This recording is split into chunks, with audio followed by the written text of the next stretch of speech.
In this video, I'm going to show you how to fix Disney error code 36. First, to resolve this issue, we will first head over to our device settings. From here, scroll down and tap on General. Once you're in the General Settings tab, look for iPhone Storage option and tap on it.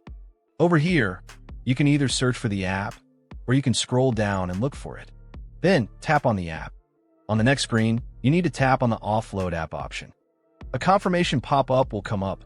Now tap on the Offload app option here. It'll take a bit for processing, and then a reinstall button will show up.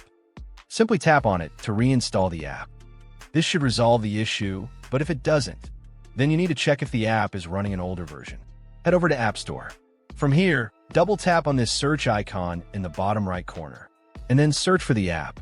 Once the app comes up in the search result, and if you see this update button right next to the app, simply tap on it to make sure you're running the latest version of the app. However, if you continue to encounter this issue, then you will need to completely reinstall the app, which usually resolves the problem. Head over to this screen the way we did before, and over here, tap on the Delete App option here to uninstall the app from your device. A confirmation pop-up will come up. Now tap on the Delete option here. Once uninstalled, open up App Store and search for the app in the search bar. After the app comes up in the search result, simply click on this cloud icon to install it back onto your device. Hopefully, this resolves the issue. If it does, consider sending a super thanks to support our channel. And also don't forget to hit the subscribe button. We'll see you in the next video.